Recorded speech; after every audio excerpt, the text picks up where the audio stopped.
26শে September দেওয়া হচ্ছে না তরুণের স্বপ্ন প্রকল্পের 10,000 টাকা। আর এই 26শে সেপ্টেম্বরের পরে এত দেরি করে দেওয়া হবে তরুণের স্বপ্ন প্রকল্পের টাকা। তো কবে দেওয়া হচ্ছে এই তরুণের স্বপ্ন প্রকল্পের টাকা, সবকিছু বিস্তারিত জানতে আজকের এই ভিডিওটি সম্পূর্ণ দেখার অনুরোধ রইল। তো ছাত্রছাত্রীরা আজকের এই নতুন আপডেটটি দেখে নেওয়ার আগে তোমাদের একটা কথা বলি, তোমরা যদি স্কলারশিপ প্রকল্প এবং বিভিন্ন পড়াশোনা পরীক্ষার আপডেট সবার আগে পেতে চাও তাহলে আমার এই ছোট চ্যানেলটিকে সাবস্ক্রাইব করে নাও এবং পাশে থাকা বেল আইকনটিকে ক্লিক করে অলে সেট করে দাও যাতে তোমরা সমস্ত আপডেটের নোটিফিকেশন সবার আগে পেয়ে যেতে পারো। তো চলো আজকের আপডেটটি দেখে নেওয়া যাক। আজকের আপডেটে বলা হয়েছে যে ট্যাবের 10,000 টাকা কাল দেওয়া হচ্ছে না, অর্থাৎ 26শে সেপ্টেম্বর দেওয়া হচ্ছে না।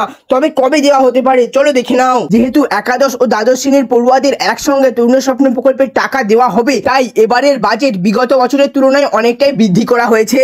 বিগত বছরগুলিতে বিভিন্ন ত্রুটি বিচ্যুতির কারণে অনেক ছাত্রছাত্রীর টাকা পেতে সমস্যা হয়েছিল, তাই এবারে যাতে সেই সমস্যা না হয় সেই জন্য রাজ্যের স্কুলগুলিকে বাড়তি নির্দেশও দেওয়া হয়। তবে বর্তমানে রাজ্যে বিভিন্ন জেলায় বন্যা পরিস্থিতির কারণে আপাতত অনেক সরকারি কাজ অনেকাংশেই বন্ধ রয়েছে। সেক্ষেত্রে সামনেই কোনো ছোট বড় অনুষ্ঠান করা আপাতত সম্ভব নেই শিক্ষা দপ্তরের তরফ থেকে, কারণ বিভিন্ন জেলা থেকে যোগাযোগের অনেকটাই অসুবিধা হবে। তো এরপরে জেনে নেওয়া যাক যে ছাত্রছাত্রীরা কবে পাবে ট্যাবের টাকা। তরুণের স্বপ্ন প্রকল্পের টাকা 26শে সেপ্টেম্বর পুজোর আগে দেওয়ার একটা সম্ভাবনা উঠলেও আপাতত শিক্ষা দপ্তরের তরফ থেকে কোনো আপডেটই আসেনি, কাজেই 26শে সেপ্টেম্বর কোনো ট্যাবের টাকা দেওয়া হচ্ছে না। তবে তরুণের স্বপ্ন ট্যাবের টাকা ব্যাংক অ্যাকাউন্টে ঢোকার একটি তারিখ আশা করা যাচ্ছে। 2022 সালে তরুণের স্বপ্ন প্রকল্পের টাকা 14ই নভেম্বর শিশু দিবসের দিন থেকে ছাত্রছাত্রীদের অ্যাকাউন্টে দেওয়া শুরু হয়েছিল। আর 2023 সালে ট্যাব কেনার 10,000 টাকা 5ই সেপ্টেম্বর অর্থাৎ শিক্ষক দিবসের পরের দিন থেকে ছাত্রছাত্রীদের ব্যাংক অ্যাকাউন্টে দেওয়া শুরু হয়েছিল। তো এর থেকে আশা করা যাচ্ছে যে এই দুটি তারিখের মধ্যেই কিন্তু ব্যাংক অ্যাকাউন্টে টাকা ঢুকে যেতে পারে।